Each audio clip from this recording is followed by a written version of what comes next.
Welcome, and thank you for standing by. At this time, all participants are in a listen-only mode until the question-and-answer session of today's call. At that time, you may press star 1 or use the Q&A feature in the WebEx. This call is also being recorded. If you have any objections, you may disconnect at this time. I would now like to introduce one of your hosts, Acting Program Manager Paula Sampson. Thank you. Thank you, Dylan, and welcome to everyone. Thank you for taking the time today to be with us. Joining me are Eddie Sobolewski, who's the Associate Program Manager for CMF, and Sarah Hensley, who's our Program and Management Analyst. We're really excited to have everyone here, and this particular webinar is focused on the 2021 funding round for the Capital Magnet Fund, and particularly for those who are nonprofit housing developers who may be applying. If you happen not to be a nonprofit housing developer, no problem. Most of this information applies to all applicants, but there is another webinar for financing entities next week. We have a great deal of information to share with you, and there are lots of changes that we'd like to tell you about. And so there's a lot of information, and I think we'll just go ahead and get started. So why don't we go ahead to the first slide, which is the agenda for today, and I'm going to begin with the overview of CMF. Next slide. Okay. So many of you probably do know about the Capital Magnet Fund, but if you are new to the program, let me take a minute to tell you a little bit about it. CMF was established through the Housing and Economic Recovery Act of 2008, called HERA. CMF provides competitively awarded grants, and these are available to CDFIs and to eligible nonprofit organizations. And the purpose of CMF is to attract private capital to increase investment in the development, rehab, preservation, and purchase of affordable housing. And that's for both home ownership and for rental. And the program is really targeted toward low, very low, and extremely low income families. There's also a small portion of CMF that can be used for economic development activities, things that are designed to stabilize or revitalize areas of economic distress. Next slide. So CMF has a number of resources for you if you are considering applying for the program. On the CDFI Fund website, there's a CMF webpage. And you can find there the pre-round outreach presentation we did in June. It's a really good basic overview if you're not familiar with the program. In addition, there are 6 modules on our webpage, and they go into more depth about key program requirements and topics. And these are really good for you to take a look at if you haven't already. And some of the topic areas, of course, in addition to the introduction to CMF, there's a module on eligibility and on all our program requirements, on leverage, on creating a good business strategy, affordable housing, and economic development. So you can see here the website is www.cdfifund.gov/CMF. And the modules can be found under Step 2, Apply. So let's get into 2021, and what are the CMF priorities for this year? Well, we will definitely continue to have leveraging private capital as an important priority. If you are doing rental housing, there are 2 priorities. The first is units that are targeted to very low income. And just as a note, 45% or more targeted to very low income will be scored more favorably. Also a priority are rental units that are located in either areas of economic distress or new this year, high opportunity areas, and we'll talk a little bit more about that later in the presentation. If you are doing home ownership, there are a couple priorities to know about. One is units that are targeted to low-income families. That's 80% AMI and below. Or units that are located in areas of economic distress and targeted to eligible income families. New this year, we recognize the need to have a little more income diversity in areas of economic distress, and so we're counting as a priority eligible income families that have incomes up to 120% AMI. And note that 100% of the units targeted either to low-income families or located in areas of economic distress will score more favorably. And, of course, we have our statutory requirement for geographic diversity and also our focus on areas of economic distress. We want to make sure that we are serving both metropolitan and rural areas. And every year or every round, we try to look at areas that have been what we call underserved, that they have not been funded in the last two funding rounds. And this year there are no states in that category, but several territories, America, Samoa, Guam, Northern Mariana Islands, and the U.S. Virgin Islands. Next slide. So some of the highlights, if you look at our NOFA, which was published on September 10th, the big news is that there's more funding that will be available in this round than we've ever had in the past. We have double what we had last year. So we think that that's creating a lot of opportunity for all types of organizations and organizations of all sizes. The minimum award request still is at $500,000, but we believe with additional funding, larger awards may be possible, much more possible than they were in the past.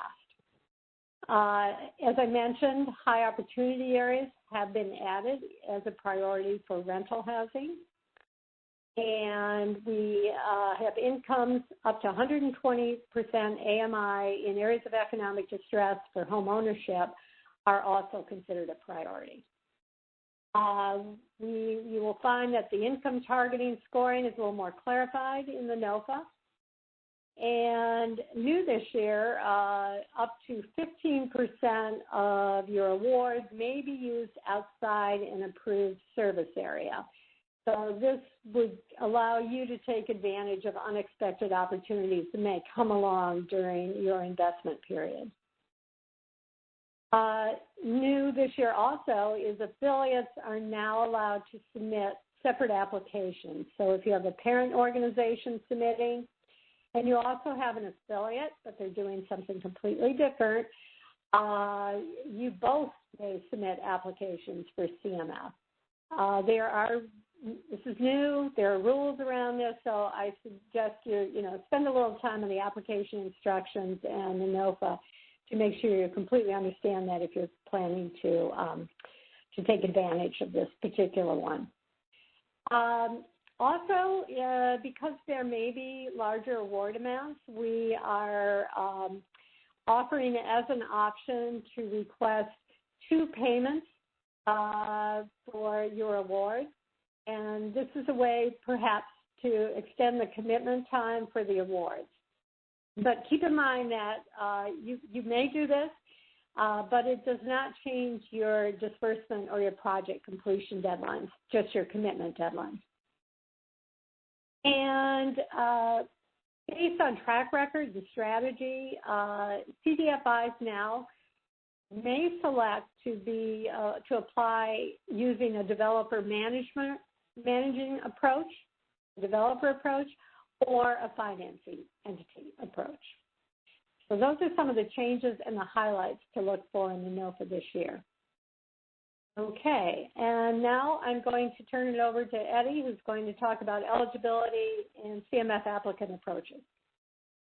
Excellent. Thank you so much, Paula. We're all excited that you're able to join us today. Before going over eligibility, I wanted to just note a few housekeeping items. So we will have a Q&A at the end of the presentation, and there's also a Q&A feature in WebEx where you can type in your questions, and we'll also open up the lines at the end of the presentation. This presentation will be recorded, and we will try to post the recording to our website within a day or two. And lastly, we also posted the AMOS demo recording yesterday on our website, which walks you through the steps to create, complete, and submit the application. It's really the technical how-to. So hopefully you'll find that helpful as well. So let's talk a little bit about eligibility and the different applicant approaches. So to be eligible for CMF, an applicant must be either a CDFI or a nonprofit organization that has a principal purpose of development or management of affordable housing. If you're a CDFI, you have to be certified by the fund by the NOFA date.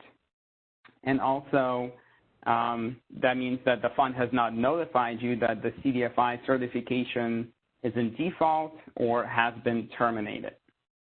If you're a nonprofit, if you're an HFA, you may be eligible to apply depending on the state law, and HFAs must be exempt from federal taxes. If you have any questions about this, if you're an HFA, please reach out to the CMF team for additional guidance. You can submit a service request or email us.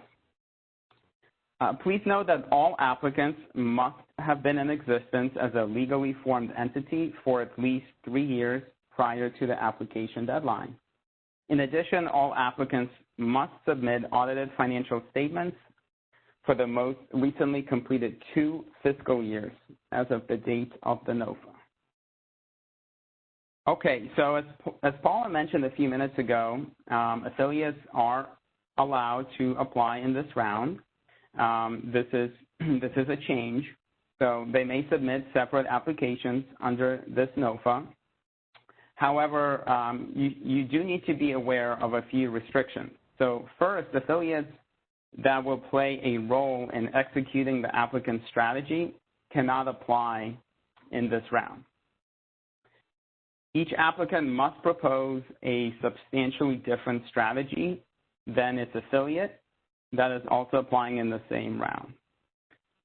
Moreover, each applicant must present a distinct project pipeline and rely on its own track record. So you cannot rely on the track record or a pipeline of your affiliate.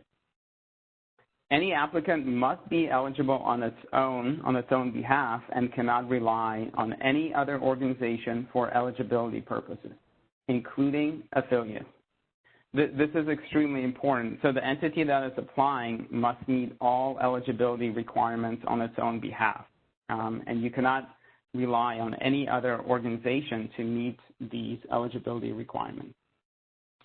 Lastly, collectively, all affiliates may not request more than 15% of the total amount available for the funding round. So that means if you have multiple affiliates, altogether, those affiliates cannot request more than $57 million in this funding round. Okay, so let's talk a little bit about some additional eligibility requirements. So certified CDFIs and qualified nonprofit organizations that are not eligible for a CMF award include any 501c4 organization that engages in lobbying activities.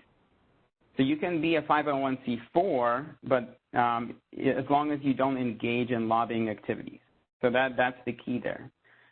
Any applicant that has defaulted on a CDFI fund loan within 5 years of the AMOS application deadline, that also makes you ineligible. Any applicant that is not compliant or in default of prior CDFI fund awards, if, as of the date of the application deadline, the fund has made the determination that the entity or any of its affiliates are non-compliant or in default with previously executed agreements. And also, the CDFI fund has provided written notification that this entity or any of its affiliates are ineligible to apply or receive any CDFI fund awards during the FY 2021 round. Okay, so we talked about the two eligibility types, certified CDFIs and eligible nonprofits, and now we're going to talk about the two entity approaches. The two entity approaches are listed on the slide, the financing entity approach and the affordable housing developer/manager approach. So please note that for this round, all applicants, CDFIs and nonprofits, will be able to select the entity approach. And we're going to talk on the next slide what each entity approach means. So as Paula mentioned, this presentation really focuses on applicants with an affordable housing developer or manager approach. We're going to have a separate webinar next week on Tuesday, 2 to 4 p.m., that focuses on applicants with a financing entity approach. Okay, so which CMF application approach to use? So it's important to note that each approach is defined in the NOFA as well as in the application instructions. So financing entity approach should be selected by applicants that intend to use the CMF award to make arm's length loans and equity investments to individuals, families, and project sponsors for affordable housing and economic development. Affordable housing developers and managers approach should be selected by applicants who have the construction, development, redevelopment, preservation, or management of affordable housing as a predominant purpose. Please note that an affordable housing developer manager may own the housing that's developed. They may own part of it in a limited partnership. They may sell the housing that they develop once it's completed for single-family housing, or they may sell and continue to manage it if it's rental housing. Okay, so let's talk a little bit more about which application approach is right for you. Applicants should select their entity approach based on the track record and proposed capacity in which it will be acting and implementing the award. So it's important that whatever you're proposing, that you have a track record using that approach, and it's in that capacity that you intend to execute the CMF award. Also, it's important to know that applicants will be evaluated based on the entity approach that they select. So most CDFIs should not select a developer-manager approach. They should select financing entity approach. However, CDFIs or nonprofits that intend to act as affordable housing developers to execute the CMF award and have a track record in that capacity may select the affordable housing developer/manager approach. In AMIS, it's extremely important that you identify and select the correct entity approach before creating a CMF application. And you will see that there will be a drop-down, and you can select the right entity type. The AMIS demo recording that's on our website also shows you how to update the entity approach on the program profile. Okay, I'm going to turn it over to Sarah, who will take us through CMF program requirements. Great, thank you, Eddie. Yes, so now let's turn to the CMF program requirements. Next slide, please. So first, we just want to go over some of the general CMF requirements and limitations. As we've talked about before, the minimum award request is $500,000. And by statute, the maximum award amount is 15% of the total CMF amount available for the FY 2021 round, but that also includes the affiliated applicants, as Eddie mentioned. So in past rounds, the CDFI fund has typically provided awards significantly smaller than this 15% statutory cap. For example, for the FY 2020 round, awards range from $750,000 to $8 million. Statutory cap was $26 million, but the average award was $3.7 million.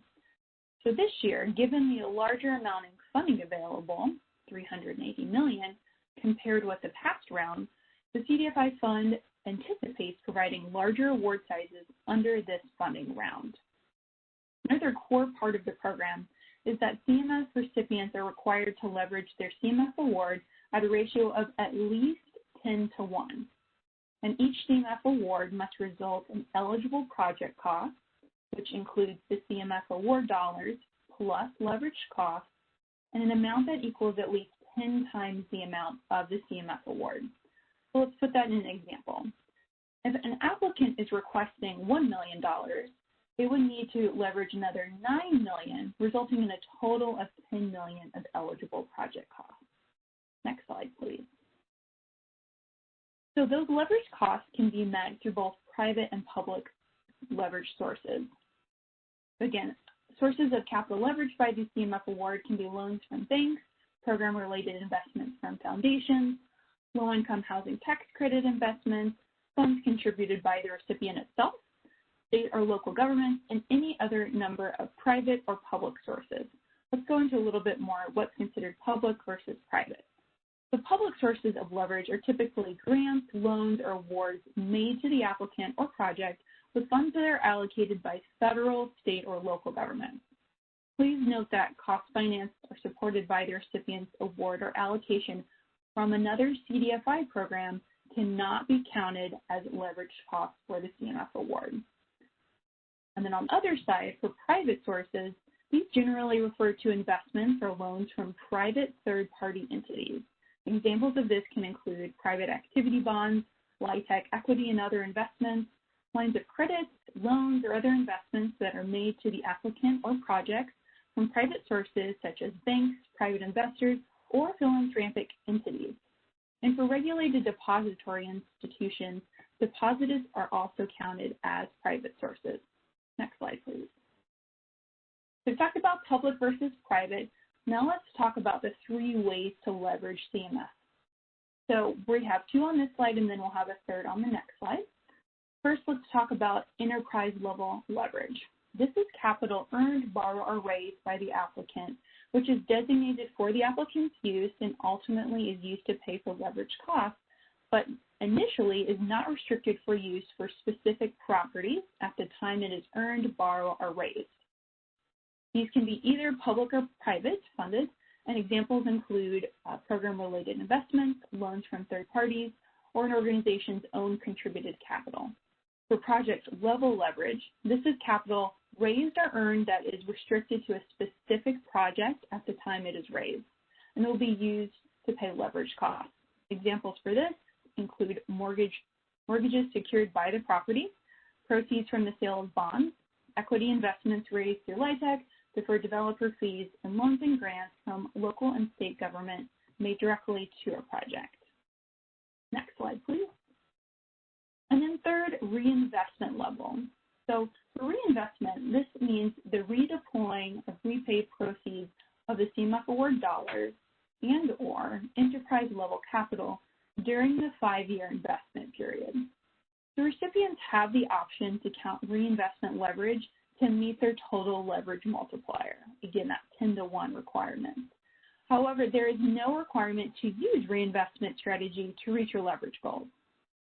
Reinvestment of CMF principal and or equity repayments, also known as program income, into eligible activities is required during the 5-year investment period.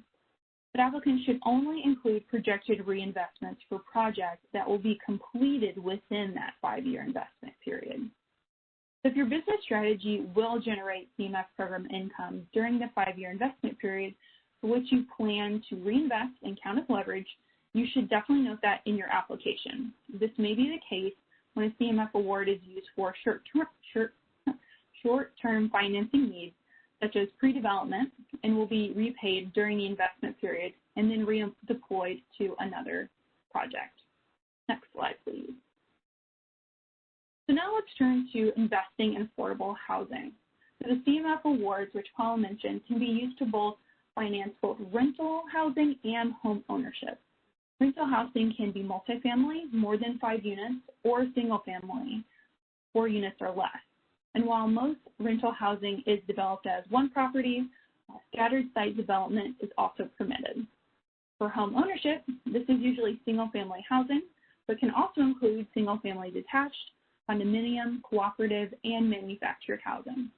So just to get a sense of what other CMF awards have been used for in the past, they can be used to make direct mortgage loans, purchase homes in order to sell them to qualified home buyers, or to establish a loan loss reserve for loans that they have made using their own capital. Next slide, please. And now let's go into eligible activities using CMF funds.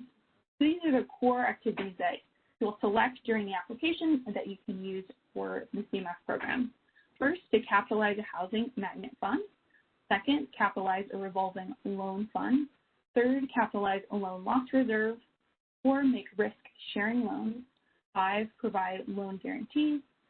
6, capitalize a fund for economic development activities. We'll talk about this more, but do want to make a note here that recipients cannot use more than 30% of their award to finance economic development activities if that is requested in your application. And then finally, direct administrative expenses. And no more than 5% of the CMF award, again, award, not eligible project costs, just 5% of the award can be used for direct administrative expenses. Next slide, please. Now let's dive a little bit more into economic development. So an eligible economic development activity is the development, rehabilitation, preservation, or acquisition of physical structures that house community service facilities, for example, daycare centers or health clinics, or neighborhood-based businesses, for example, revitalization of a commercial block. EDAs must be undertaken in conjunction with affordable housing, and they need to be part of a concerted strategy, meaning a plan adopted by a local jurisdiction or the state. As I just mentioned, recipients cannot spend more than 30% of their CMF award on EDA and must request this as part of their application. For some examples, this can include daycare centers, grocery stores, health clinics, rehabilitation of a dilapidated commercial property, and or community centers. There's a few restrictions to keep in mind here. Providing loans to a business would not be considered an eligible EDA. And a facility that is a part of a residential property and limited to only those residents rather than the broader neighborhood, for example, a fitness center and affordable housing development, that would not be considered an eligible EDA. Next slide, please. Now let's turn to the affordability requirements for the CMF program, and we'll have 2 slides on this. First, income limits. The maximum income level for a family may not exceed 120% of AMI for units financed with eligible project costs. And for the percentage of costs, 100% of the total eligible project costs must be attributable to units that are restricted to families at incomes of 120% AMI and below. And really want to emphasize this next point, greater than 50% of the EPCs must be attributable to units that serve low, very low, and extremely low-income families, 80% AMI and below. We've had questions on this, so I just really want to highlight that second sentence and the percentage of cost. Next, for project level, to qualify as affordable housing, at least 20% of units in each multifamily rental project must be affordable to and occupied by low-income families, 80% AMI and below. And then at the portfolio level, applicants will need to indicate the percentage and the income levels they intend to serve in their application and will be held to that if selected for an award. However, this is measured at the portfolio-wide across all projects financed with a CMF award. It is not project by project. And then one note here, committing to a greater percentage of units for low-income families for home ownership and very low-income families for rental is encouraged. Next slide, please. All right, and then for the long-term restrictions, each project funded by CMF must ensure affordability for at least 10 years. So for rental, this is accomplished through deed restrictions, land covenants, and other mechanisms which will survive the sale and transfer during the affordability period. And for home ownership, the recipient must develop its own plan for achieving this 10-year affordability in the event of a resale. So turning to rents control affordability, and rents are set using a formula similar to that used for LIHTC. And you can refer to the CMF interim rule for additional information. For home ownership cost limits, the purchase price limits for home ownership are capped at 95% of the median purchase price for the area as determined by HUD. And then next slide. So one other note in this section is combining CMF awards with other CDFI funds and allocations. You just want to make sure that if the recipient has awards or allocations from other CDFI fund programs, they can use a combination of the CMF award and those other awards for the same property, but only in different phases of the project's development. And you can see these phases are defined as pre-development, acquisition, site work or pre-construction, construction or rehabilitation, permanent financing, or bridge financing between two or more phases. The cost financed by awards from other CDFI programs may not be counted as leveraged costs. And special emphasis, award funds received under any CDFI fund program may not be used to pay principal, interest, or any costs related to the CDFI bond guarantee program. For further information on this, be sure to look at Part 2C of the NOFA. And now I'm going to hand it over to Paula. Okay, thank you, Sarah. And a lot of good information. Now I'm going to talk about the application components and, most importantly, the deadlines. So this chart will help you see the important dates to the far right. And October 12th, you'll note, is a particularly important date, the closest to us. And by October 12th, there are two things you will need to have done. You will need to have submitted your SF-424 electronically through grants.gov. This basically just tells us that you plan to apply for the funds and gives us an idea of how much you're going to request. You're not obligated to, you may decide to change your mind and not apply at some point, or you may change your mind on the amount that you're going to request. That's fine. But it does help us with planning purposes to know how much to and how many to expect. And also, it is something you must do. Otherwise, you will not be able to apply and meet the November 9th deadline. Also on October 12th, you need to create an AMOS organization account. You will need your EIN and your DUNS number for that. And you go into the CDFI Funds Award Management Information System. We call it AMOS. Many of you, I'm sure, are familiar with that, but make sure you've created your account also by October 12th.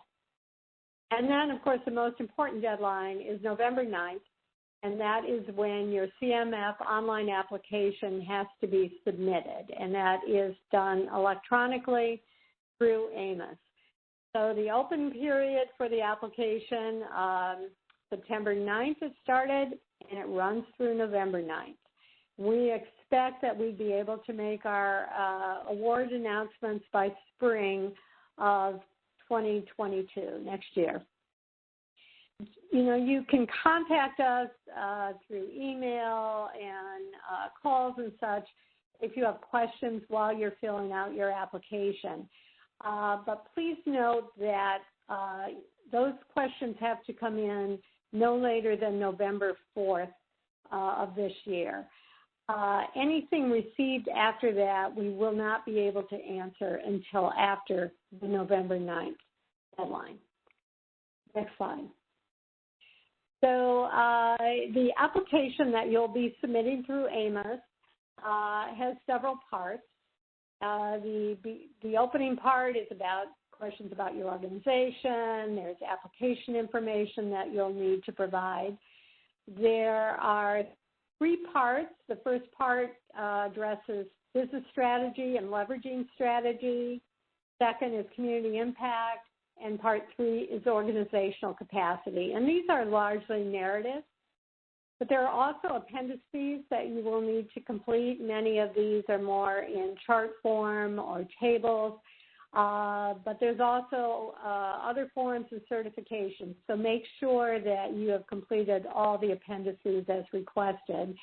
And also there are certain attachments that are required. So, for example, audits, or nonprofits must submit information, for example, like your state charter or bylaws or things of that sort. So to have a complete application, you have to submit all of those things. Next slide. So how do we review the application? Well, there are really 2 main steps we take. The first we call external review and quantitative assessment. The quantitative assessment is just our system will calculate a lot of the numbers and such for us. The external review, we use outside subject matter experts to review your application. There are 2 external reviewers for each application, and they score them separately. And you can see the possible points based on the topic areas: business and leveraging strategy, 40, community impact, 35, organizational capacity, 25. And then once that is complete, we go to the internal review. So we take the top 50%, top ranking 50% of all the applications. We try to do that proportionally between financing entities and developer manager entities. And then there's a bit of a variance, maybe a 5% variance that's allowed in that. And then those are the ones that go into our final application pool. And we do an internal review. We're looking at what your score was from that first phase, that external review. We look at how well you've aligned your what you're proposing with CMF statutory and policy priorities. We evaluate your overall quality of your strategy and your organizational capacity and financial health. Next slide. Now I'm going to turn it back to Eddie, who's going to talk about application guidance for affordable housing developer manager approaches. Excellent. Thank you so much, Paula. That was very helpful. I wanted to emphasize a few items on the deadline. So as Paula mentioned, the SF424 deadline is important even if you're not sure about submitting the AMIS application. It's always better to submit the SF424 by the October 12th deadline because that gives you the option later to submit the application in AMIS, whereas if you don't submit the SF424, unfortunately, you will not be able to submit the application later on. Another important thing about the SF424 is that the EIN and the DUNS numbers on the SF4 must match the EIN and the DUNS numbers in the AMIS organizational account. So if the numbers do not match, then you will not be able to submit your application. So make sure that you're using the correct EIN and the correct DUNS on the SF424, and make sure that your AMIS organization is set up properly and has those the same EIN and DUNS. And make sure that you're using the EIN and DUNS numbers for the applicant organization, not for another affiliate. And then in terms of submitting the application deadline, November 9th is the deadline. We strongly encourage applicants to submit the application at least a few business days prior to the deadline. As you will see, there are a lot of data validations and there are a lot of components to the AMIS application. So you don't want to try to submit your application at 4:59 p.m. on November 9th, only to realize that you missed something or some data validations are preventing you from submitting the application. So please try to submit it a few days before. We want you to be able to submit your application, and we want to review your application. So with that, I'm going to go over specific guidance for affordable housing developers, managers, using this approach. So organization and application information. So this section consists of the first 8 questions. You will provide a lot of organizational information, including your contact information, how much you're requesting for the CMF award, your CMF service area, eligibility criteria information, affiliate information if it's applicable, and as well as an executive strategy, a summary of your strategy. Information in this section is mostly informational and is not specifically scored unless noted in the application guidance. Okay, so let's talk about selecting your state. This is question 3 on the application. As you've probably seen, there are two options that you will have. You can select statewide service area, or you can select multi-state. So if you're serving a single state or certain areas within a single state, you should select the statewide service area. If you're planning to serve more than a single state or more than a single territory, you need to select multi-state. If you're selecting multi-state, you can select up to 15 different states and or territories. So question 3 will be used to determine your CMF award service area. So if you're selected for an award in this round, as a recipient, you will be allowed to use up to 15% of the award outside of the approved service area, and your program income can be reinvested anywhere in the U.S. So this is a change for the 21 round. Please note that you may be held to funding projects in all or a portion of the state you propose to serve. So it's important that the state that you select, that you're comfortable locating and supporting projects, at least one project in that state. And the service area for which you're approved may be smaller than what you propose in the application, and it's subject to the overall need for geographic diversity for the CMF program.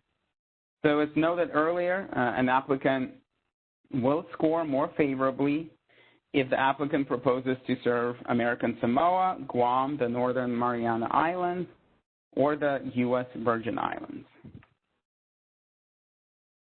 Okay, so let's talk about part 1, business strategy and leveraging strategy. So in this section, applicants are asked to describe the needs of the communities and the people in the areas that will be served with the CMF award, as well as the extent to which the proposed strategy addresses those needs. Also, applicants are asked to discuss the affordable housing, economic development, and financing gaps addressed by their business strategy.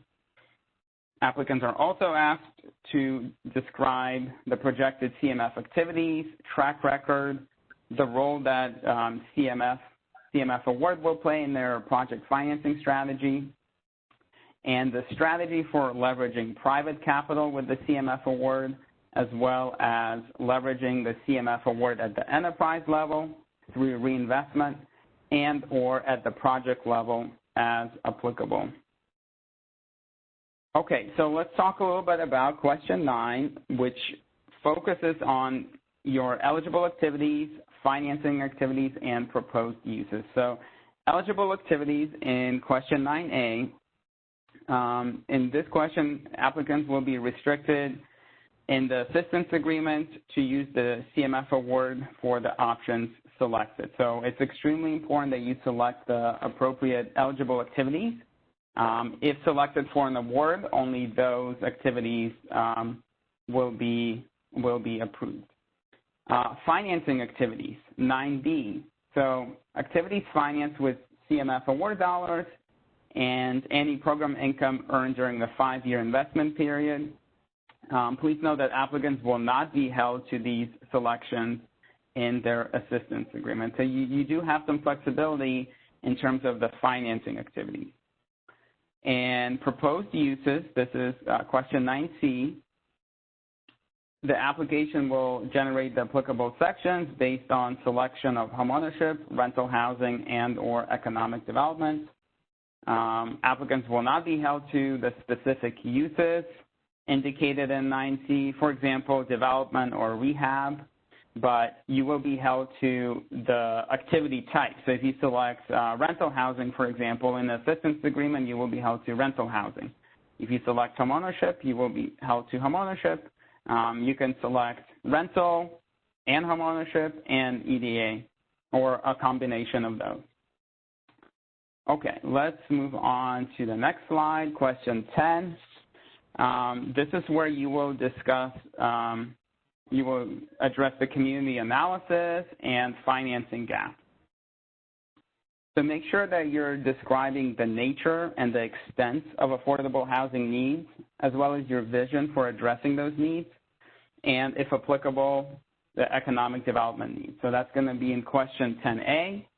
And then in question 10B, you're asked to discuss the financing gaps.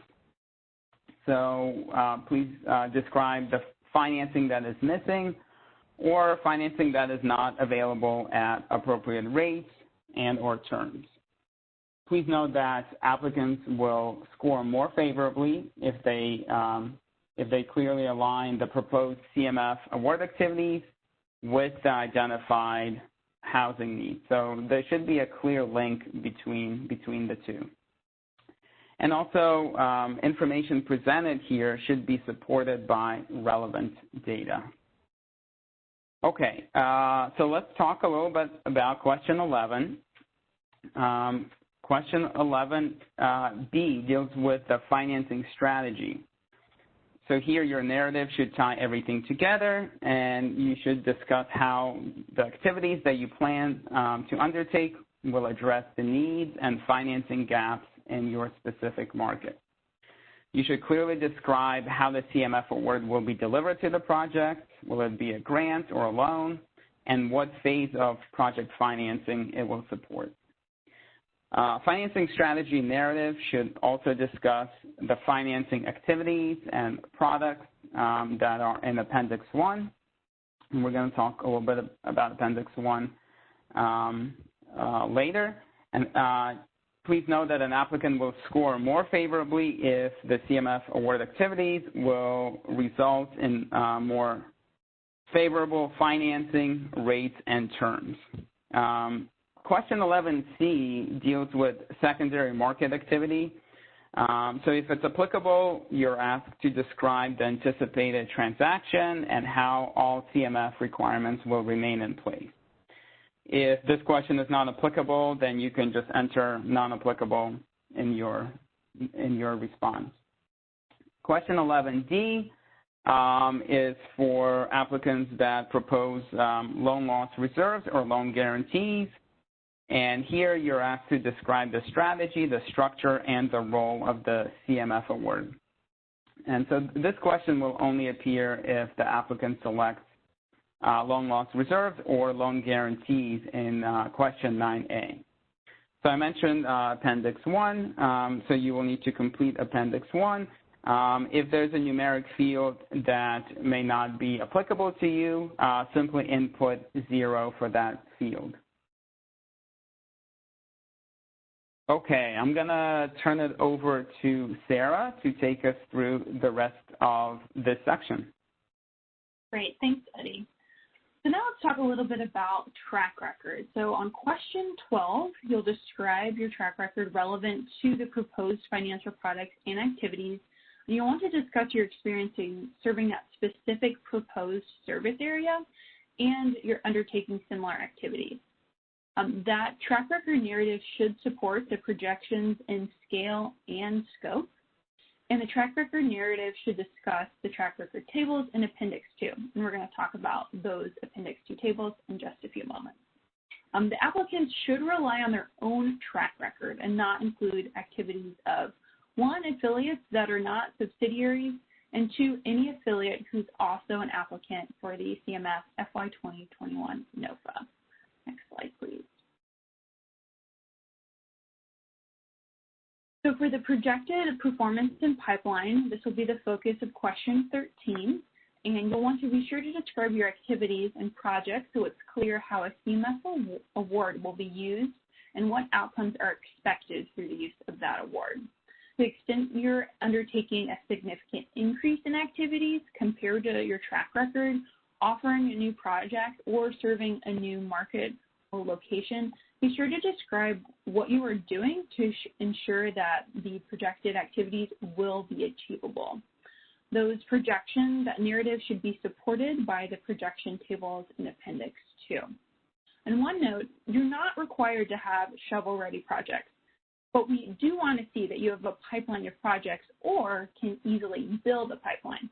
All CMF awards must be committed within 2 years, and all projects must be completed in 5 years.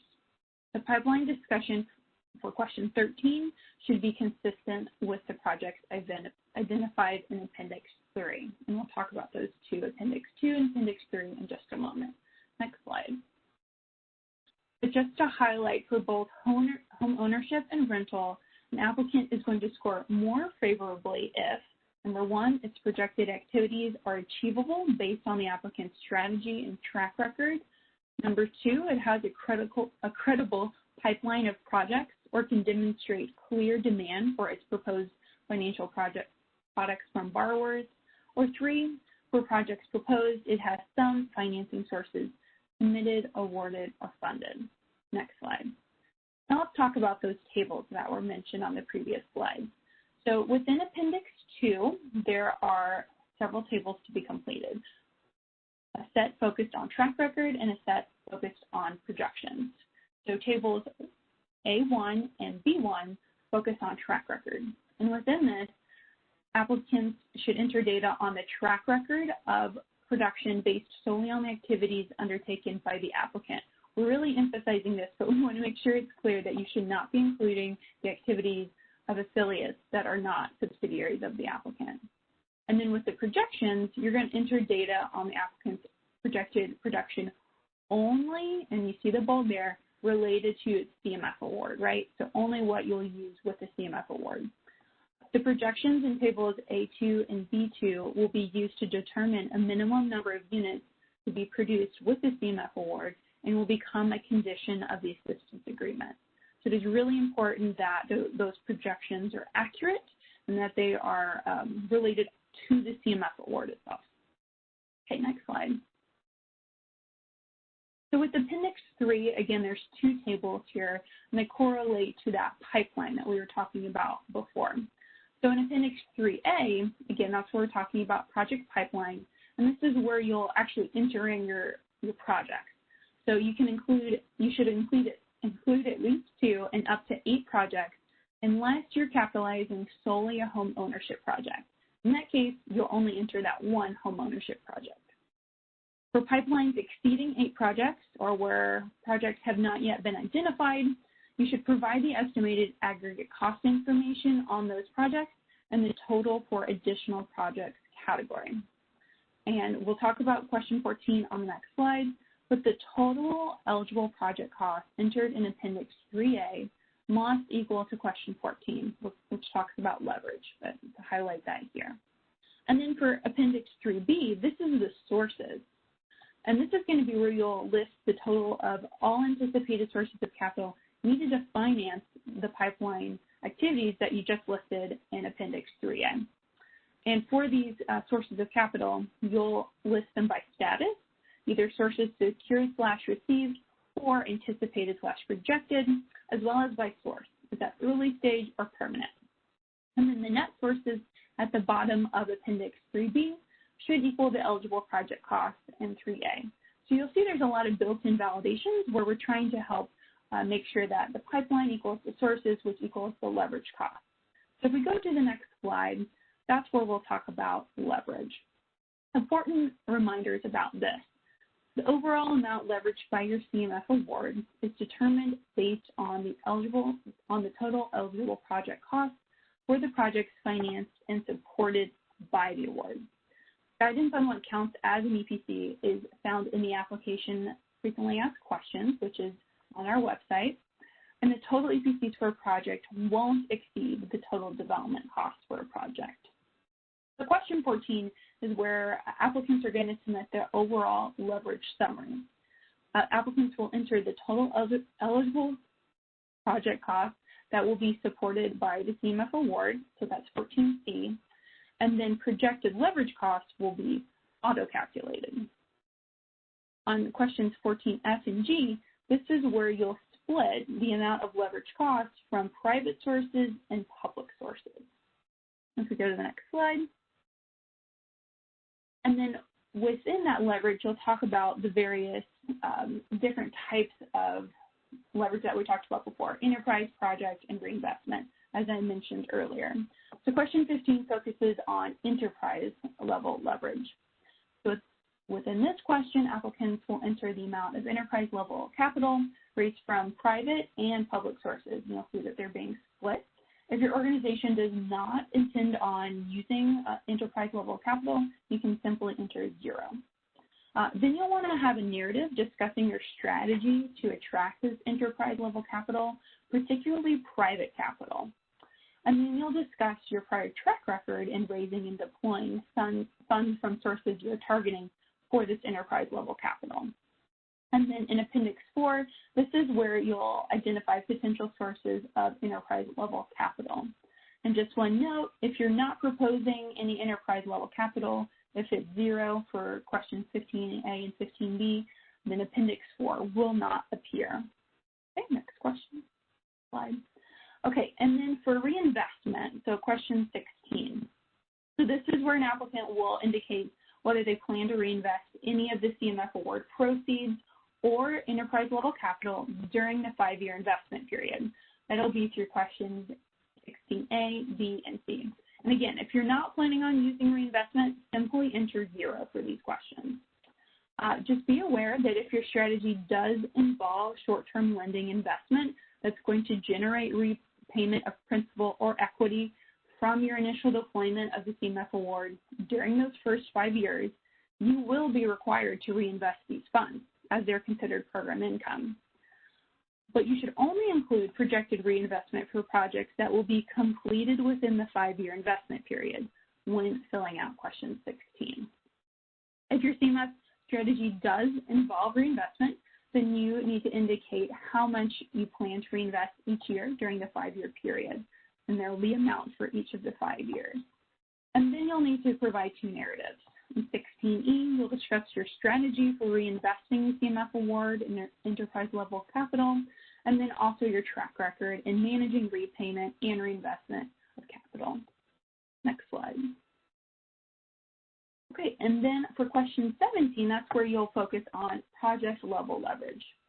So with this, you'll indicate the amount of capital that will be leveraged at that project level from private and public sources, again, separating that. And if you're not proposing to use project level leverage, again, enter 0. And then the same narratives. What is your approach to attracting this type of capital? What are the likely sources? And then what is your track record for providing financing at the project level? And you want to be sure to quantify those amounts. And then question 18, this is where we're going to ask you to speak about your adaptability. You've put a lot of numbers together, talking about your different leverage. We want to hear about your track record in adjusting your strategy and pipeline due to changing market conditions, availability or cost of capital, and other external pressures. This can include the loss of anticipated pipeline projects, changes to interest rates, availability, and other costs of capital. Next slide. Okay, so that is kind of the summary of part 1. And you can see the star here. So we're going to highlight the areas where you'll be given more favorable consideration. So first, if your application identifies affordable housing needs and financing gaps and aligns its proposed CMF activities and products to meet those needs. Second, if it demonstrates that strategies and activities will result in more favorable financing rates and terms. Third, if it demonstrates its proposed activities are achievable based on your track record. 4, describes a clear process for selecting projects that need CMS support. 5, has a credible pipeline of projects that can demonstrate clear demand for its proposed financial products from borrowers.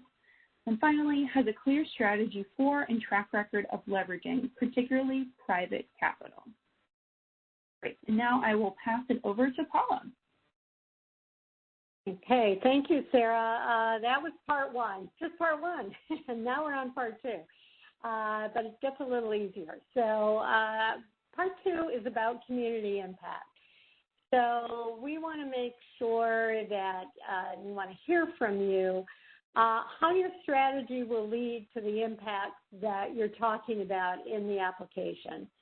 We want to hear about your strategy and your track record of financing housing that's targeted to low income for homeownership and to very low income for rental. About your plans for financing affordable housing in areas of economic distress or high opportunity areas. This applies to rental housing. Your community engagement and partnerships. And if applicable, and if you're doing EDA, we want to hear about your strategy and your track record of financing economic development activities, how they fit within a concerted strategy, and how they'll benefit the residents of nearby affordable housing. Next slide. So question 19 delves into community impacts. And we want to make sure that our funds are going to have a significant and a lasting impact on the communities where they are invested. So applicants should indicate which of the listed impacts will result from an award and describe the strategy for achieving the desired impact. So in the application, you'll see that there's a list of up to 6 different impacts that you can choose from.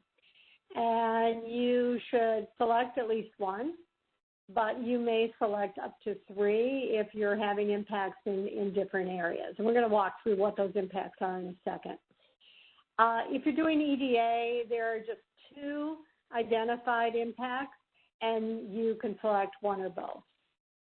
So for each one that's selected, you also need to identify relevant metrics and discuss how you're planning to track those metrics. We have a list of metrics that you can choose from, or you can identify your own. Next slide.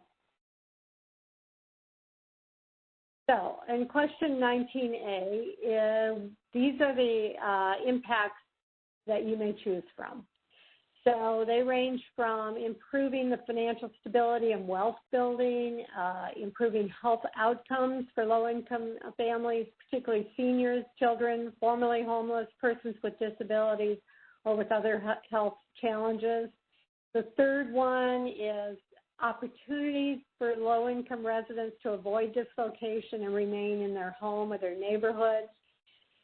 Improved access to educational opportunities or transportation. Number 5 is to assist in the long-term recovery and rebuilding of affordable housing in disaster areas through disaster prevention or disaster-resistant design. And the 6th one is the increased homeownership rate for those populations that overall have lower rates of homeownership. For 19C, the list for economic development activities impacts are just 2. One is increased access to goods and services for low-income families, and the second is increased economic opportunity for low-income families, especially those in areas of economic distress and the most vulnerable. Next slide. Question 20. It talks about the rental, it's for rental housing, and it's what you're doing in areas of economic distress and high opportunity areas. So in areas of economic distress and high opportunity areas, these are both priorities for the CMF program this year, but they are not a requirement. We're happy to see you work in these areas, but you are not required to. Rental applications that present a strong ability to support affordable housing in AEDs and or HOAs and propose a larger percentage of units there will score more favorably.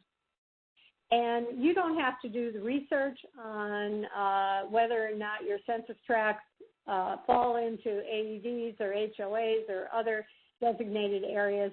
There are data sets that are ready and available for you. They include data sets on AEDs, on rural areas, high opportunity areas, low income areas. These are all posted on the CDFI Fund website, and the link for that is located here. Next slide. Question 20 talks about the definition of areas of economic distress and high opportunity areas. So I'm not going to read this to you, but you can see from areas of economic distress, there are a lot of different ways that an area might qualify. Again, you'd want to check the data set to see if indeed the area you think may be area of economic distress is classified as such. High opportunity areas, again, this is new for us, and so we are relying on the definition and the data from the Federal Housing Finance Agency, FHFA, and you can see here that they have a definition. They list areas and QAPs for certain states that do qualify as high opportunity areas. So again, check the data set. That's probably the most simple way to address that. Next slide. This is on rental housing on income targeting. So again, our priority is rental housing that's available for very low income families. And we ask you in 21A, what's the minimum percentage of rental units that you're going to commit to very low income? This is important that you have really thought this through and that you put in a percentage that you are comfortable with, because once you do, and if you're awarded funds, that percentage will become a performance goal in your assistance agreement. For question 21B, we want to hear, that you have a high percentage. That's a good thing. But we also want to know that it's reasonable to assume that you're going to be able to achieve that. So in 21B, you need to describe how, based on your strategy and your track record of producing housing for very low-income families, this percentage level you're committing to is achievable. Now, remember that applications will be scored more favorably in this category if the applicant commits that 45% or more of the total CMF rental portfolio is going to be set aside for very low-income families. And again, that you've demonstrated that this is achievable based on your strategy and your track record.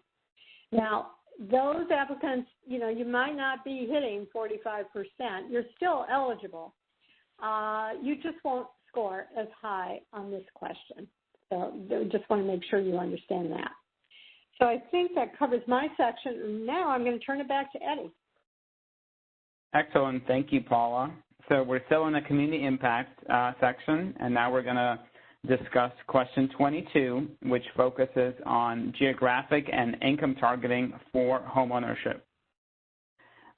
So as Paula mentioned, generating homeownership housing for low-income families, that's 80% of AMI and below, is a critical priority for the CMF program. In question 22, there's really 4 sub-questions. So the first one is 22A, which will ask you to identify the percentage of your CMF homeownership units that will be supported with this award that will be located in areas of economic distress for eligible income families. So eligible income families for us is defined as 120% AMI and below.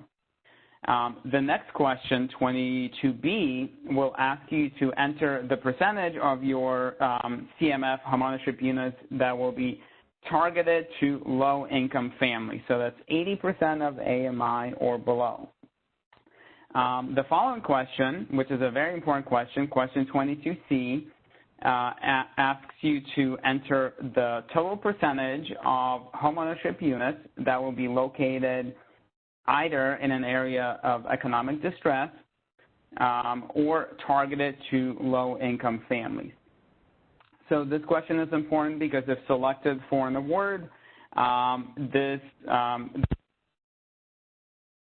a performance goal in the assistance agreement. So please note that applications where 100% of the homeownership units are either located in an area of economic distress or targeted to low-income families will be scored more favorably. And also, if a homeownership unit is located in both an area of economic distress and it is targeted to low-income families, please do not double count that unit in your percentage total. Like, it's still one unit, even if it meets both criteria. It's still a single unit.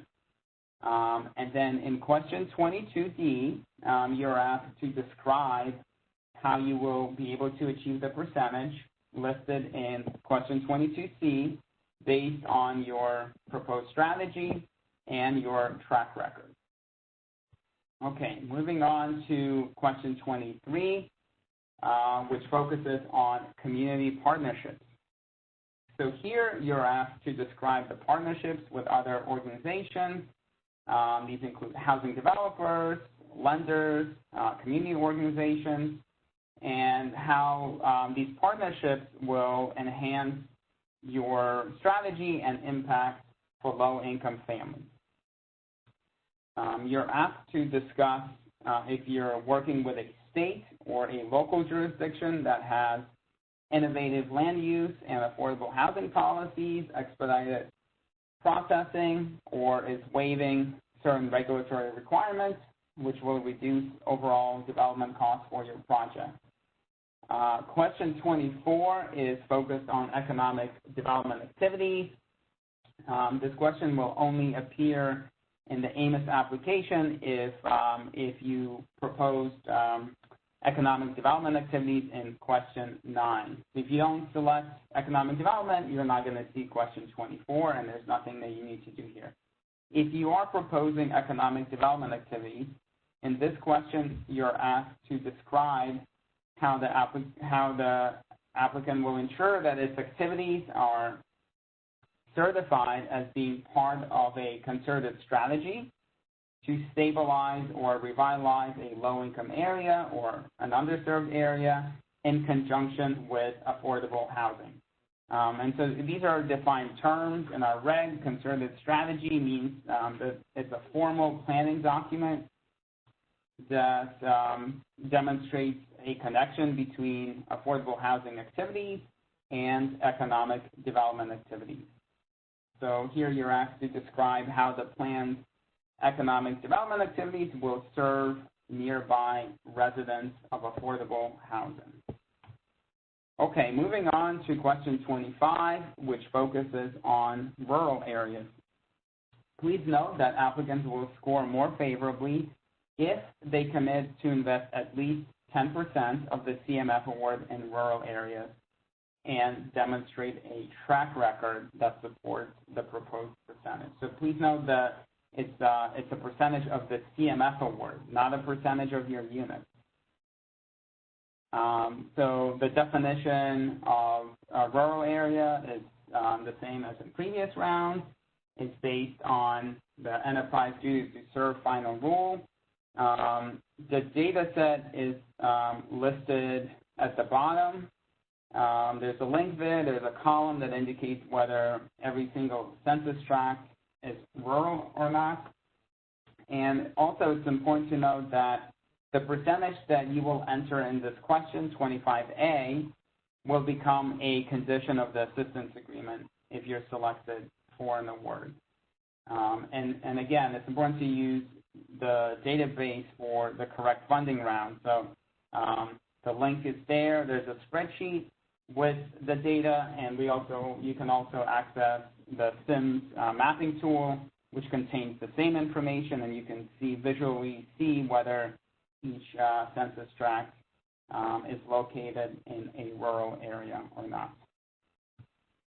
Okay, so in summary of this section, applicants will be given more favorable consideration and scoring if the applicant demonstrates a clear strategy for achieving the selected affordable housing and or economic development impact, and presents a clear and effective plan to track metrics related to the relevant outcomes, as well as demonstrates a clear and compelling strategy for financing and or supporting housing units targeted to low-income families for home ownership and very low-income families for rental, presents a strong ability and commitment to finance and or support affordable housing in areas of economic distress and or high opportunity areas.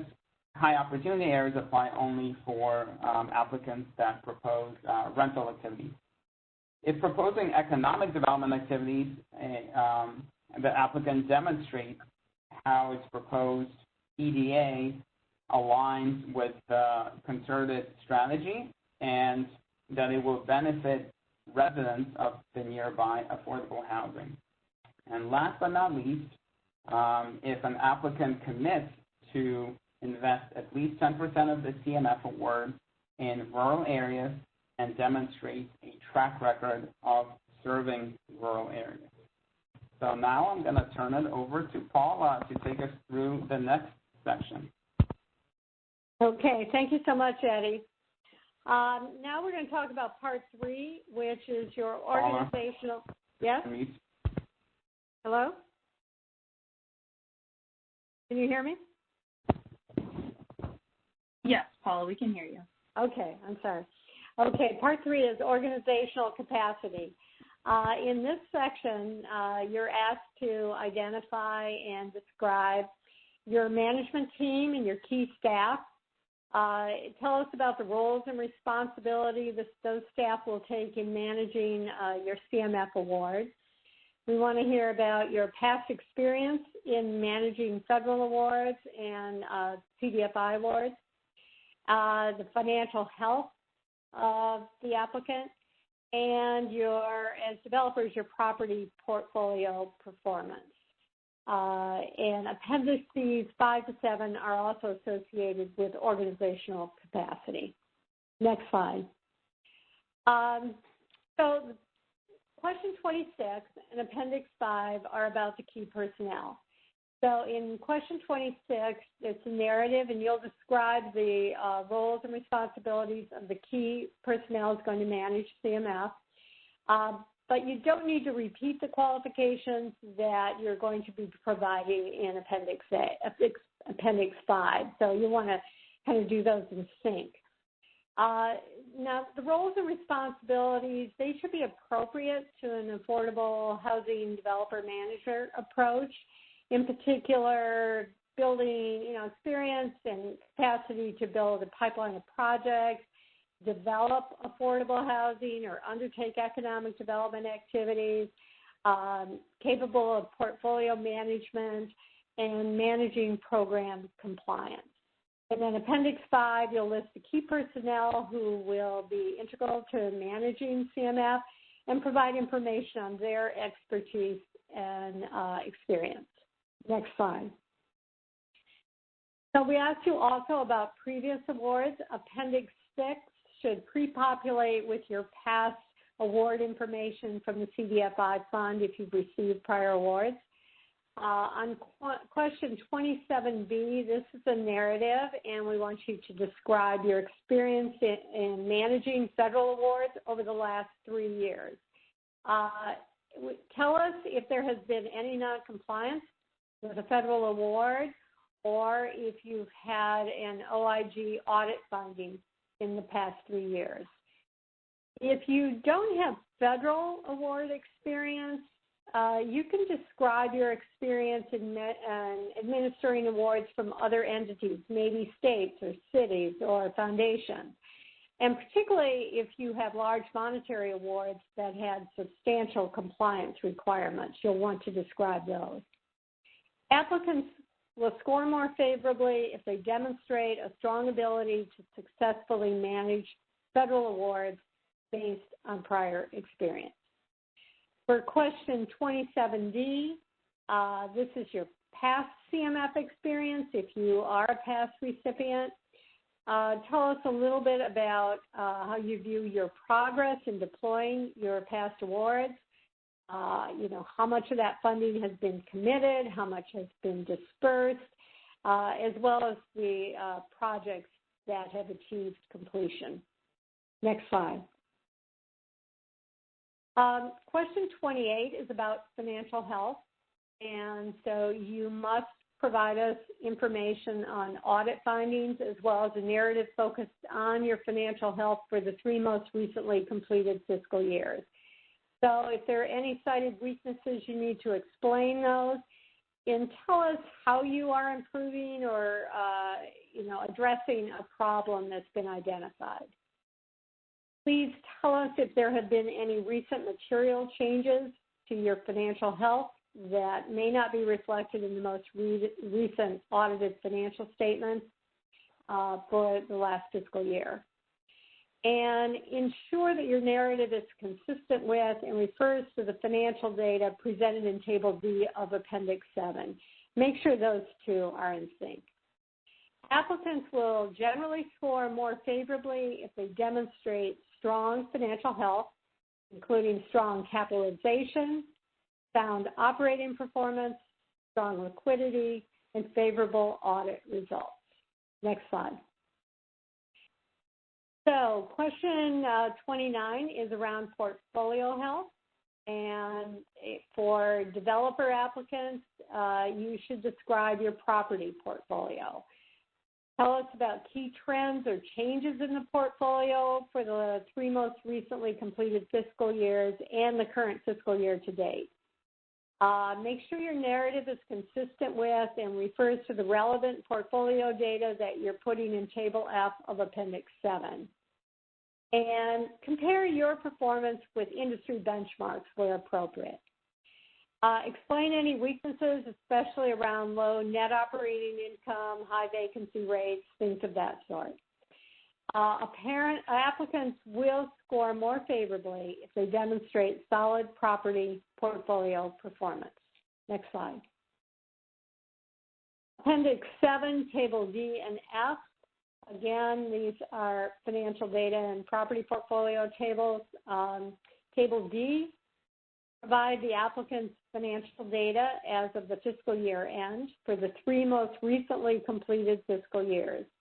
Data entered must be for the applicant and your subsidiaries, if applicable. It should not include data for affiliates that are not wholly controlled. Affordable housing developer manager applicants may enter 0 in the fields that are only required for financing entities in Table D. And for Table F, provide data on your property portfolio for your 3 most recently completed fiscal years as of the date of the NOFA. And only those using developer manager approach, those applicants who have a rental property portfolio will complete Table F. Next slide. In summary, for organizational capacity, an applicant will be given more favorable consideration scoring if it presents strong qualifications of its key personnel. They have the skills and experience to identify investments, underwrite, develop similar projects to what you're proposing. They can manage a portfolio of similar activities, and they are able to ensure compliance with program requirements. Score more favorably if you can demonstrate success in administering federal awards or administering state and local government awards, foundation grants, or other programs with complex compliance requirements. and those who demonstrate strong financial health and favorable audit results and present solid property portfolio performance will be scored more favorably. Next slide. So Appendix 8 does ask for specific information. What you want to do in checking this chart is look to the right. Some items are required for all applicants. That would mean if you're a developer or you're a financing entity, you must submit it. Some are only required for those who are not certified CDFIs, which might be, of course, developer managers, so that maybe state charter, articles of incorporation, and other establishing documents. We ask these from developers to establish your nonprofit status. They're not required from CDFIs. And you can see on the list similar going down the list. Okay, I think I now turn it over to Eddie.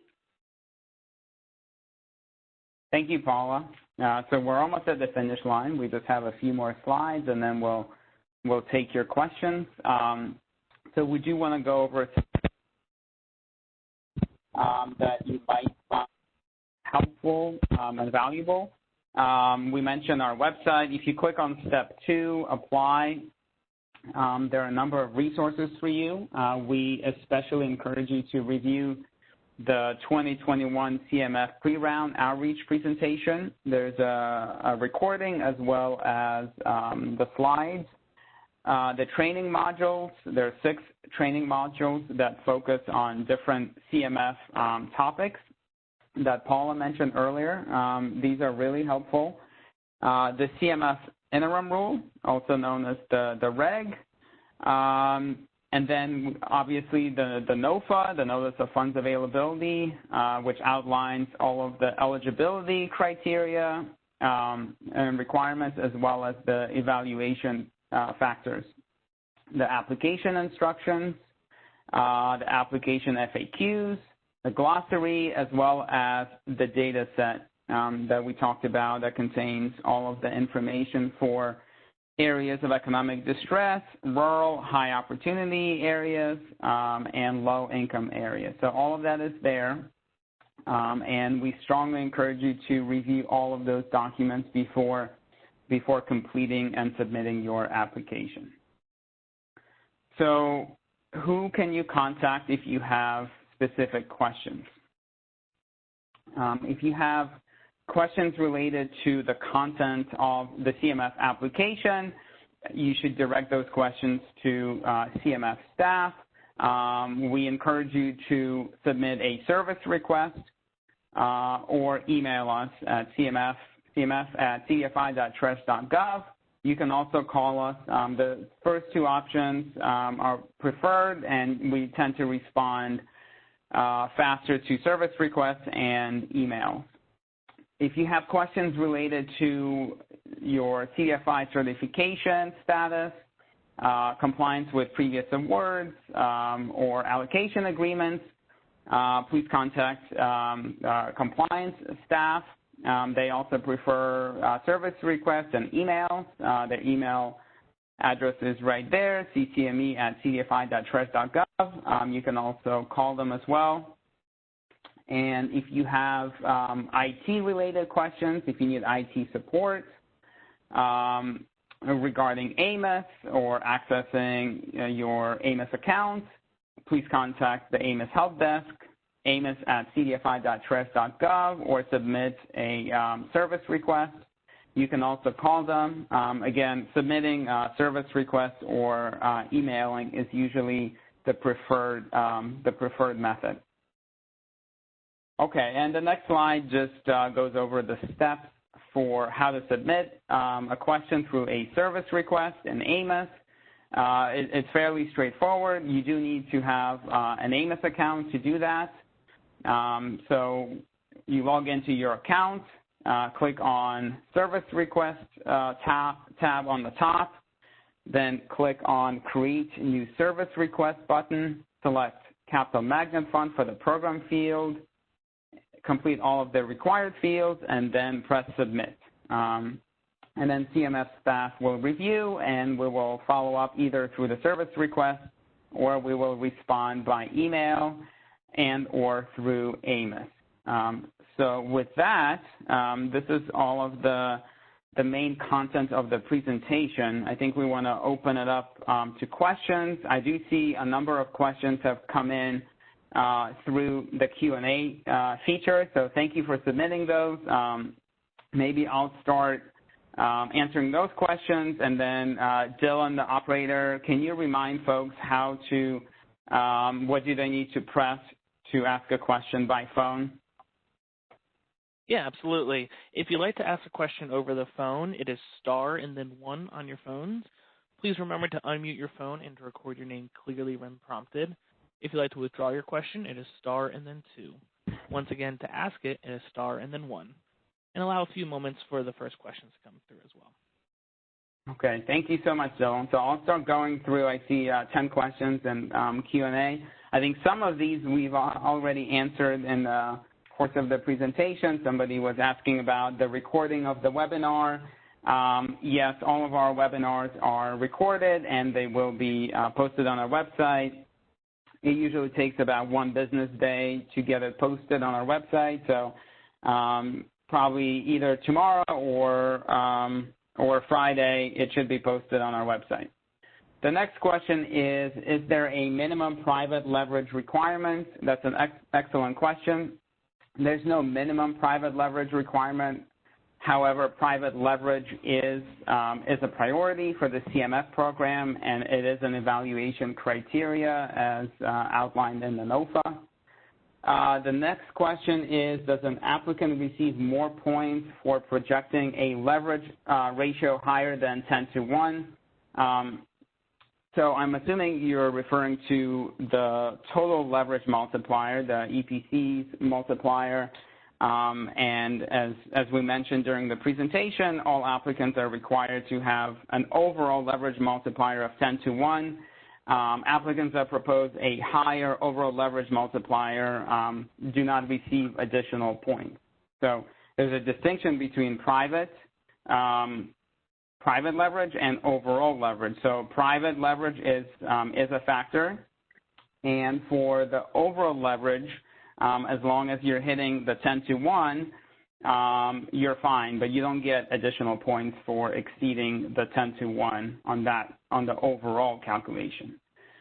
Okay, the next question, this is a very long question. I will just paraphrase it. Somebody is asking about paying project costs up to 36 months prior to the CMF commitment, and that is something that is allowed. It was in the 2020 assistance agreement. So we have not finalized the 21 CMF assistance agreement template, but we do anticipate that it will be very similar to the 2020 agreement, and this paying project costs for up to 36 months, we don't expect that to change in the 21 assistance agreement. Feel free to follow up with us if you have any questions or concerns about this. Okay, next question is, another question about the 10-to-1 and leverage ratio, whether someone scoring above 10-to-1 gets a competitive advantage. So again, the overall leverage, as long as you're hitting 10-to-1, you don't get any additional points or competitive advantage. On the private leverage multiplier, that is a competitive factor, and so the higher the private leverage, the more competitive an applicant is likely to be. The next question is about SF424. Somebody was asking about, there's a question about a congressional district on the form, and it references a different question on the CMF application. So in terms of submitting the SF424, the most important thing is that you use the correct organization name, the EIN, and the DUNS number, and just complete the form. Everything else is really not important as long as the form is submitted and you're using the correct EIN, DUNS, and the org name. That's really what matters.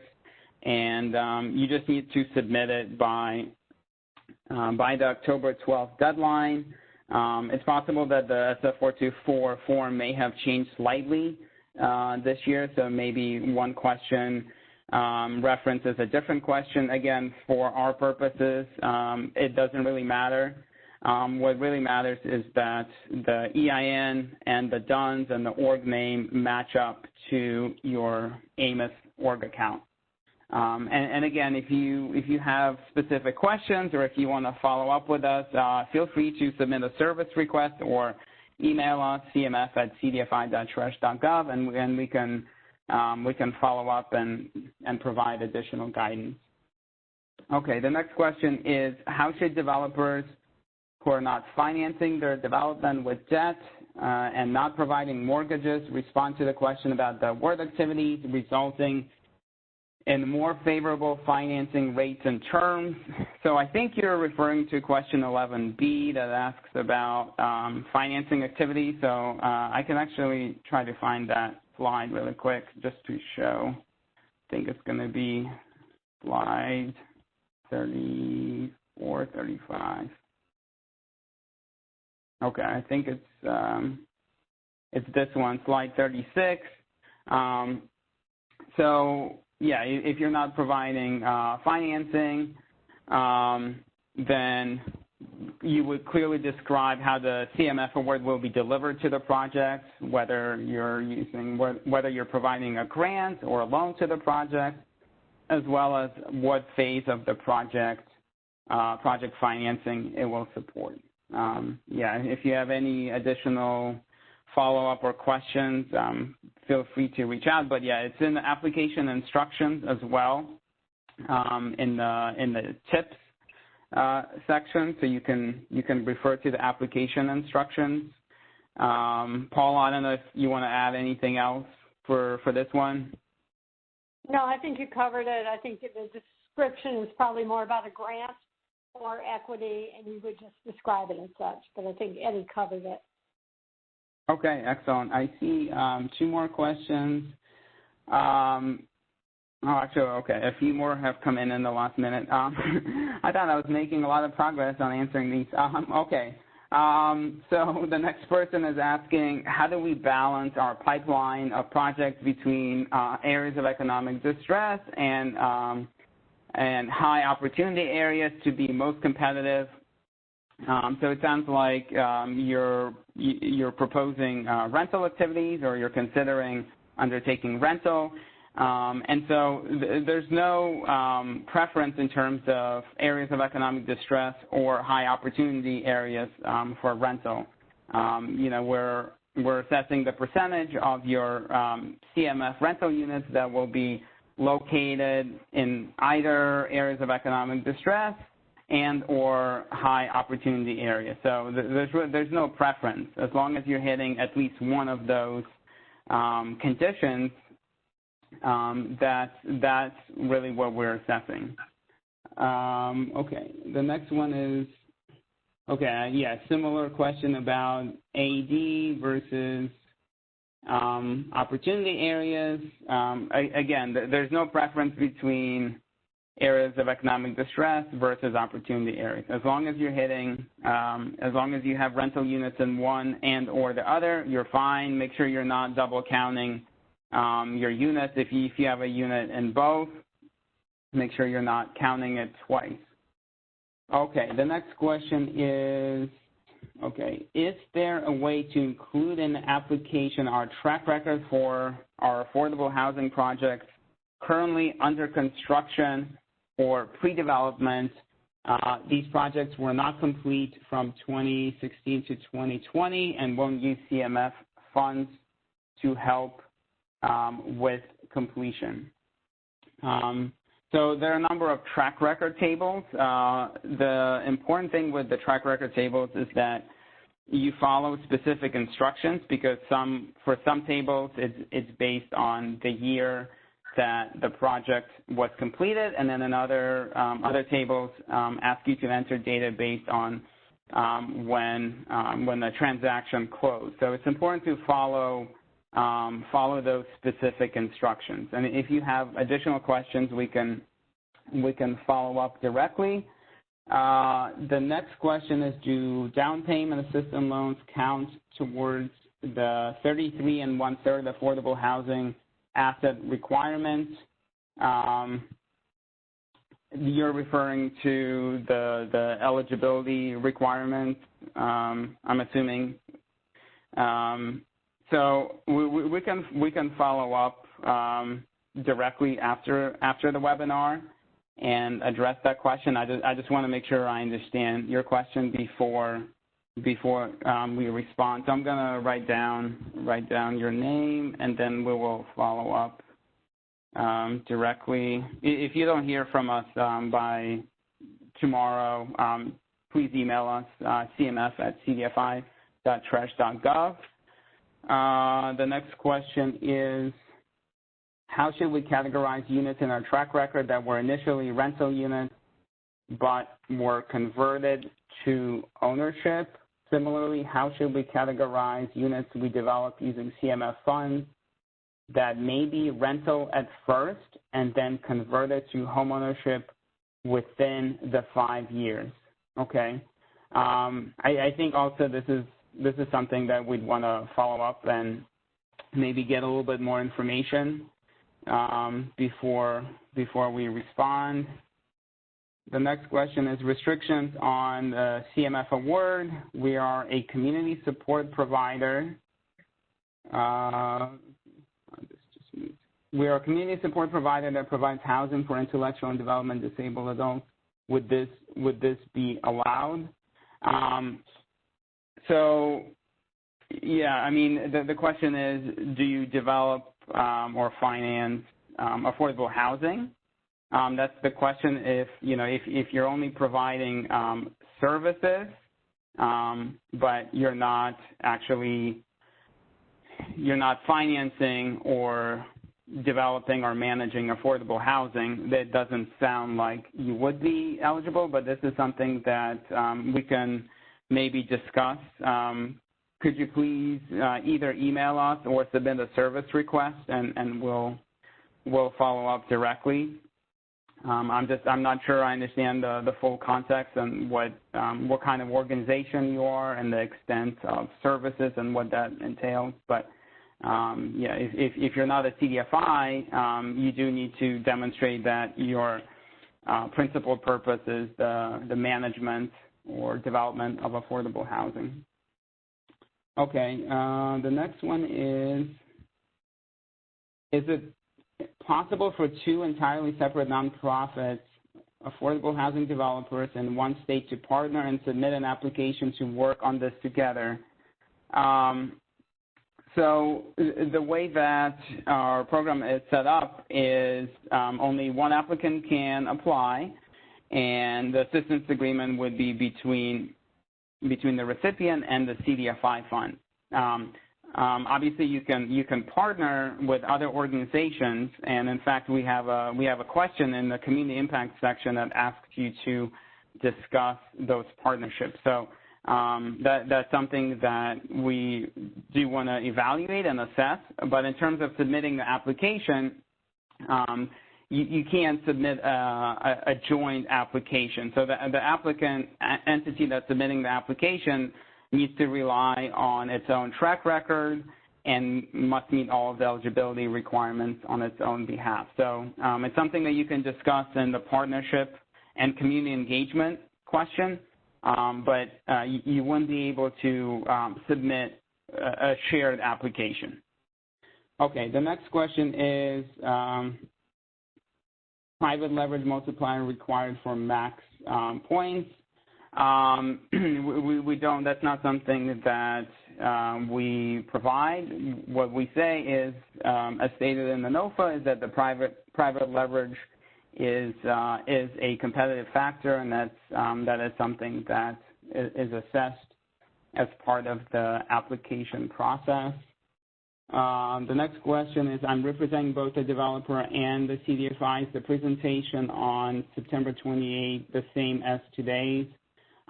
Most of it will be the same, but some of the content is customized more for financing entities. So probably 85% of this presentation will be the same, but some of it will be tweaked a little bit to specifically for financing entities like CDFIs.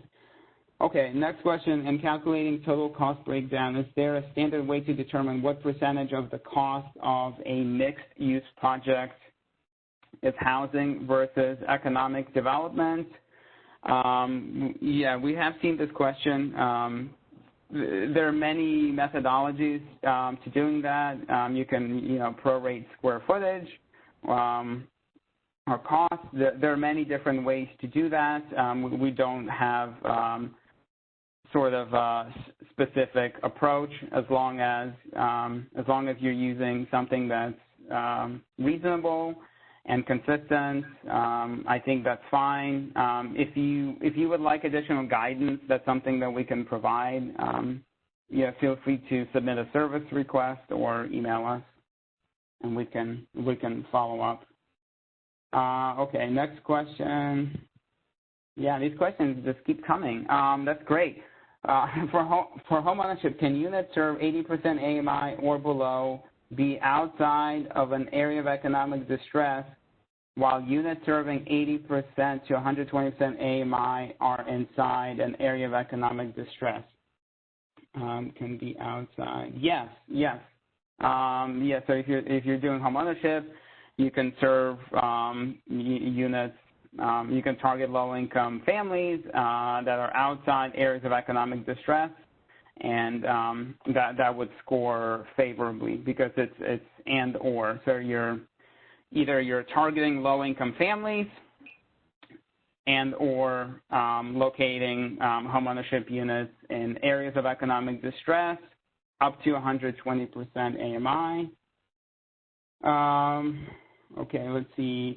Can direct admin expenses be included as eligible project costs and or included as leverage if paid with the applicant's own funds and not CMF funds? So we can provide additional guidance, but direct admin expenses, they're part of your eligible project costs, but they cannot count as your leverage cost.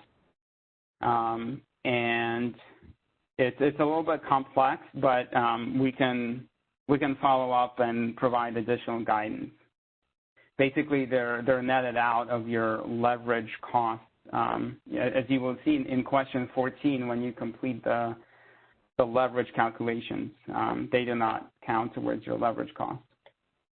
When you say the development of affordable housing, can this include down payment assistance, loan to first-time homebuyers, or actual housing development only? Development of affordable housing. Yes, that includes providing financing to first-time homebuyers. It's not limited to construction only. So yeah, financing affordable housing activities is included. Okay, this might be the last question in Q&A that I see. The NOFA states that the maximum points will be provided to applicants that offer at least 45% of their units to VLI and ELI. Can you talk about this a bit more? Sure. So if you're proposing to restrict at least 45% of your rental units to VLI and ELI, you will score more favorably. I'm not sure what additional information I can provide, but someone that proposes, let's say, 75% versus 45% will score the same. So there's once you hit 45, there's no competitive advantage. So 45 is really the cap. But if you're below 45, yes, basically the higher the percentage, the more competitive you're likely to be on that question, up to 45%. Hopefully I answered that question, but please feel free to follow up. I'm not seeing any questions in the Q&A. Are there any questions on the phone line? Yes, we have one in queue. And Cheryl, your line is now open. Hi, thanks for taking my question. You touched on this in just one of the prior two questions, but I'm representing a CHODO that's developing housing for sale, and we had anticipated to apply with the bulk of the award going for construction, but a portion of the award to be used to create a down payment assistance fund. And I got a little bit confused on the approaches and whether that would be considered a financing approach or a development approach. Yeah, so great question. So it sounds like you're planning to use the award for both. Is that correct?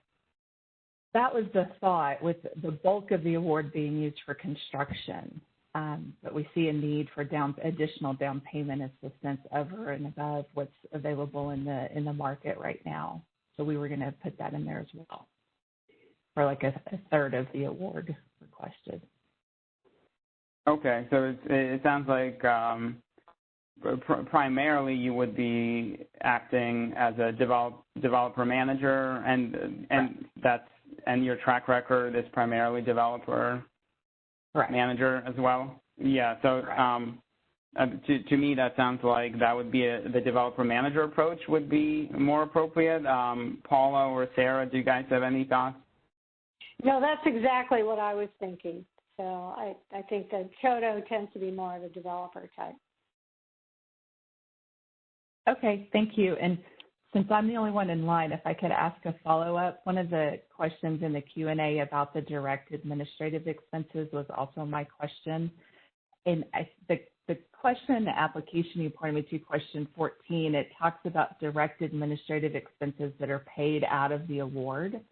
And my question was, if you're paying direct administrative expenses out of your own cash on hand and not using the award, do those direct administrative expenses get counted as eligible project costs and leverage? Is it treated differently if you pay it yourself, not using CMF money? So basically, you would prefer not to use CMF funds towards direct admin expenses. Is that correct?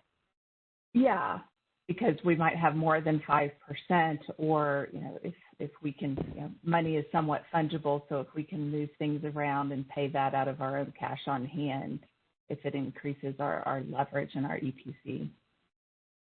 I think you can certainly do that, but the direct admin expenses would not count towards your leverage cost. Yeah, let me add to that. I think for basic admin expenses, it would not be considered leverage. There are cases where some staffing costs might be directly associated with the actual development of a project.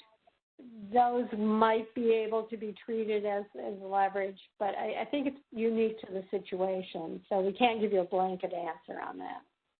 Fair enough. Thank you. I appreciate your help. This has been great. I don't have any more questions. Thank you. Excellent. Thank you. Let me see if there are any other questions in Q&A. I don't see anything in Q&A.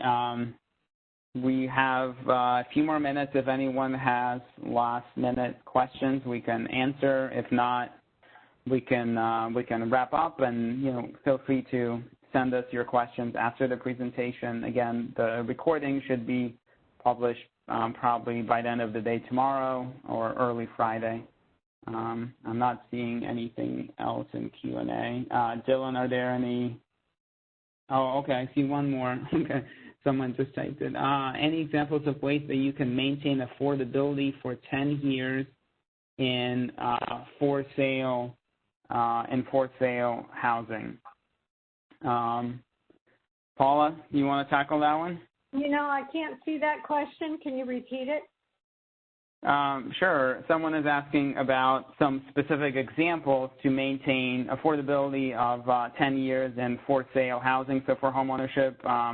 So, I mean, you obviously have the resale and recoupment strategies that, have to be approved. But you can also use, like, deed restrictions, and there are other methods. Paula, if you want to share some more on that. I think you've hit them. We do ask you to develop a recoupment and a resale plan.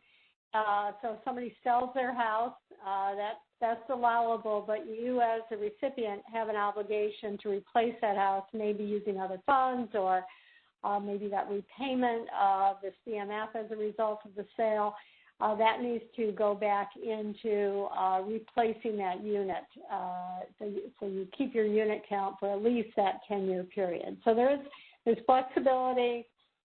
You develop your own plan. A safe way to do it would be to put a deed restriction on it, but that's not required. So if you get to that point, we'll be happy to work with you on that as you're developing your recoupment plan. Hey, thank you, Paula. Okay, I'm not seeing any other questions. Dylan, are there any questions on the line? There are no questions queued up over the phone. Okay, Paula, do you want to give some concluding remarks? People probably just want to be done, but I really appreciate all of you who have been with us for the last couple hours. We hope this was helpful.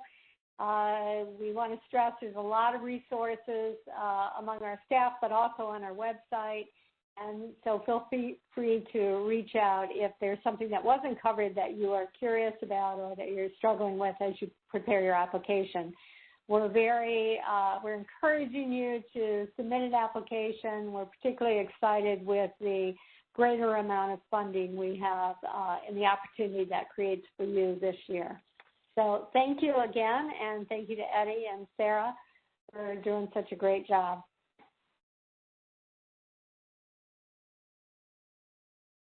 Thank you. That concludes our conference. You may disconnect at this time. Speakers, you may stay on the line for a post-conference.